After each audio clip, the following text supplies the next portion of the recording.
आज के समय में भी हो रहे हैं बहू बेटियों के साथ अत्याचार।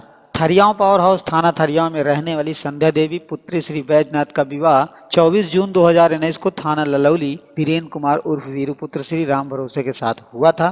बीते 3 साल के दौरान संध्या देवी के साथ हमेशा मारपीट पति करता रहता था, चाहे खाना बनाने के विषय में हो या ससुराल के विषय में हो, किसी न किसी बहाने से उसको मारता रहता था। संध्या देवी का कहना है कि जब परिवार में कोई सदस्य नहीं रहता है तब वीरेंद्र कुमार यानी उनके पति ससुर के ऊपर इल्जाम लगाकर मारता है और खाने बनाने के विषय में मारने लगता है, क्योंकि वीरेंद्र कुमार वही खाना बनाने के लिए कहता है जिस खाने का सामान घर में नहीं रहता है। यानी कहने का मतलब है किसी न किसी बहाने से उसको मारता रहता है। जब जब वहाँ झगड़ा होता था संध्या देवी अपनी जान बचाकर अपने मायके चली आती थी और उनका पति घर में रहते हुए दहेज का जितना भी सामान है धीरे धीरे करके तोड़ दिया है। घर गृहस्थी का अब कोई भी सामान ससुराल में बचा नहीं है, जिससे उनको जीवन गुजारने में भी दिक्कत होती रहती है। इसीलिए संध्या देवी किसी न किसी को अपने मायके से बुलाकर घर चली आती थी और इनकी लड़ाई फोन पर भी जारी रहती थी। धीरे धीरे करते हुए 3 साल बीत गया है, अभी भी कोई सुधार नहीं हुआ है और हमेशा संध्या देवी को धमकी देते रहते हैं कि अगर आप मेरी बात नहीं मानेंगी तो मैं फांसी लगा दूंगा, आपको जिंदा जला दूंगा। ऐसे वर्ड का इस्तेमाल करता रहता था और उसके साथ जबरदस्ती करता रहता था। 25 अक्टूबर 2022 को संध्या देवी को बुलाने गए घर और वहां पर भी झगड़ा शुरू कर दिया।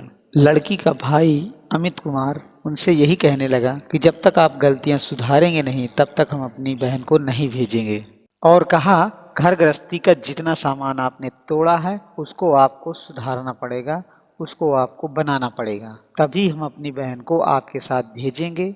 और आसपास इकट्ठा हुए सभी लोगों का भी यही कहना है कि आप कुछ दिन का और समय दीजिए, तब तक आप कुछ न कुछ गृहस्थी बना लीजिए, तब जाके कभी भी आइए, लड़की को बुलाकर लेकर चले जाइए। और मारपीट गलत तरीके का इल्जाम लगाना आपको बंद करना पड़ेगा, तब जाकर हम लड़की को भेजेंगे। और होली तक का समय मांगा कि होली के बाद हम आपको अपनी बहन को भेजेंगे, लेकिन होली के पहले ही ये आकर के बुला ले गए हैं। लड़की जाते जाते भी डर रही थी कि मेरा आगे क्या होगा। आप देख रहे हैं नैति चक्रवर्ती टाइम, संवाददाता नरेंद्र कुमार के साथ।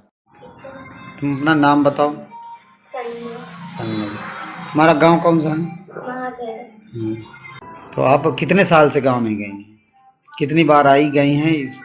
वहाँ हम ज्यादा नहीं रहे, बस 1 साल तक रहेंगे। तो वहाँ न रहने की वजह क्या है? वहाँ पे दिक्कत क्या होती है? आप वहाँ जब से हम गए हैं हमको थोड़े मतलब कोई घर में नहीं रहता है। जब भी लड़ाई करते थोड़े से पॉइंट पा गए और कोई इधर उधर से बता दिए तो उसमें मारते हैं। और घर में कहते हैं कुछ जैसे नहीं रहता कुछ तो कहते बना के दे, क्या चीज बना के दे जब नहीं है घर में।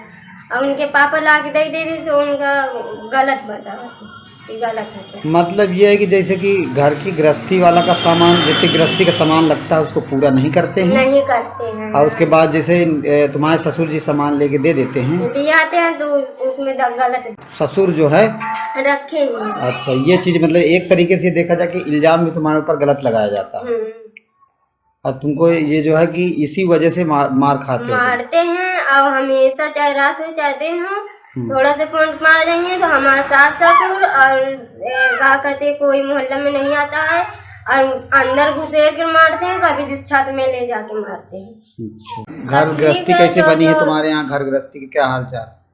घर में हमारे जो है तो सब चीज तोड़ दिए हैं सामान। कौन सा सामान? दहेज वाला? हाँ दहेज वाला है। क्यों तोड़ दिए हैं? मालूम नहीं, हम यहाँ चले आते रहे हैं, जब झगड़ा करते थे हम यहाँ चले आते हैं, बस वहाँ तोड़ देते हैं। तुमको धमकी दिया करते हैं क्या?